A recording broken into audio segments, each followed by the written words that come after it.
The future apocalypse, AI cults, and the end of the world, unearned wisdom. In a thought-provoking conversation with Joe Rogan, Tristan Harris highlighted the manipulative powers of technology on human minds. Let's extend this idea to its darkest horizon. Envision a future where an AI-empowered doomsday cult isn't just possible, but a ticking time bomb. This scenario transcends science fiction, evolving into an age-old human narrative. Historically, doomsday cults with alarming ideologies have emerged, but what happens when these ideologies merge with advanced AI? Historically, such cults have been marginalized as fringe groups, often underestimated until it's too late. Now we find ourselves in the midst of an AI revolution, far surpassing simple computational tasks. This revolution involves machines learning, adapting, and becoming increasingly human-like. This progress is exponential, not gradual. Alarmingly, high-level AI technology, once exclusive to tech giants, is now accessible, potentially even to those on society's fringes. Because the reason why you're going here is people then say, like, okay, so AI does like dangerous things and it might be able to help you make a biological weapon, but like who's actually going to do that? Like who would actually release something that would like kill all humans? And that's why we're sort of like talking about this doomsday cult, because most people I think don't know about it, but you've probably heard of the 1995 Tokyo subway attacks. Yes. Sarin gas. This was the doomsday cult behind it. Oh. And what most people don't know is that, like, one, their goal was to kill every human. Two, they weren't small. They had tens of thousands of people, many of whom were like experts and scientists, programmers, engineers. They had like not a small amount of budget, but a big amount. They actually somehow had accumulated hundreds of millions of dollars. And the most important thing to know is that they had two microbiologists on staff that were working full time to develop biological weapons. The intent was to kill as many people as possible. And they didn't have access to AI, and they didn't have access to DNA printers. But now DNA printers are like much more available. And if we have something, you don't even really need AGI. You just need like any of these sort of like GPT-4, GPT-5 level tech that can now collapse the distance between we want to create a super virus like smallpox, but like 10 times more viral and like 100 times more deadly, to here are the step-by-step instructions for how to do that. You try something, it doesn't work, and you have a tutor that guides you through to the very end. Now, what is a DNA printer?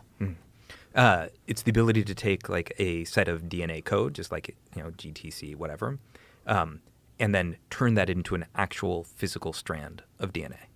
And these things now run on, you know, like they're benchtop. They run on your, you can get them, yeah, these things. Whoa. Yeah, this is really dangerous. We don't want, this is not something you want to be empowering people to do en masse. And I think, you know, the word democratize is used with technology a lot. We're in Silicon Valley. A lot of people talk about we need to democratize technology, but we also need to be extremely conscious when that technology is dual use or omni-use and has dangerous characteristics. In addition to DNA printers and everything that could go wrong with that, consider powerful AI in the wrong hands. Extremist groups harnessing it for their agendas. Imagine AI crafted propaganda so convincing it blurs the line between falsehood and truth, or AI simulations strategizing the spread of chaos. These scenarios are no longer hypothetical, but real possibilities in an age where technology's misuse has tangible implications. Reflecting on historical cults like Aum Shinrikyo and Heaven's Gate reveals the potent nature of cult belief systems. Imagine this fanaticism now armed with advanced AI. Unlike historical cults that relied on manual methods, an AI-powered cult could exponentially increase its influence and reach. AI could enable the creation of hyper-persuasive content, target vulnerable individuals, and devise strategies with chilling precision. This convergence of artificial intelligence with cult ideology represents a perfect storm.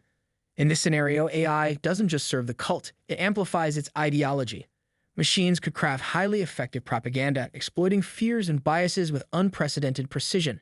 Recruitment and strategizing catastrophic events could become alarmingly efficient, turning AI into a powerful tool in realizing a cult's distorted vision. Our society's vulnerability to such threats is amplified by our interconnectedness.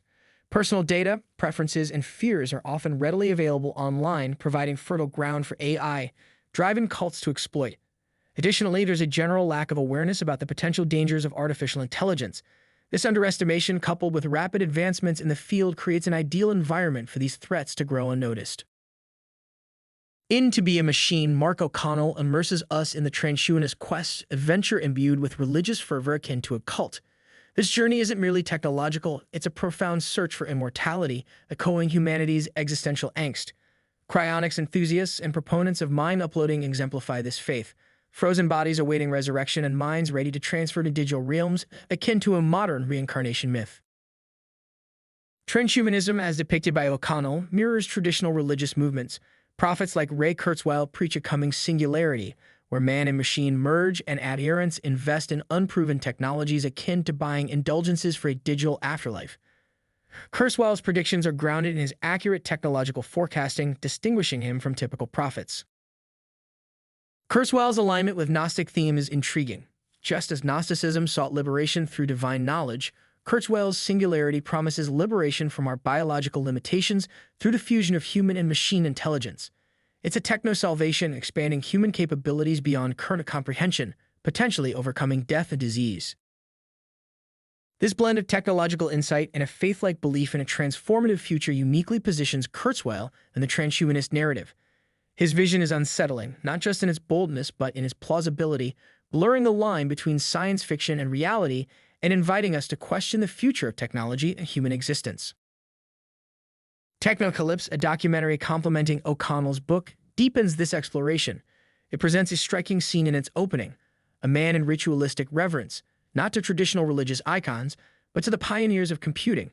Surrounded by the glow of computer screens, his devotion symbolizes the sanctification of technology in the modern era. This scene reflects a paradigm shift where technological pursuit has attained spiritual significance. As we conclude our journey through transhumanism and AI doomsday cults, Technocalypse reminds us of the profound intersection of human belief, technology, and existential quest. It compels us to consider how, in a future where technology could either save or destroy us, we might steer this potent force toward preserving our humanity rather than compromising it.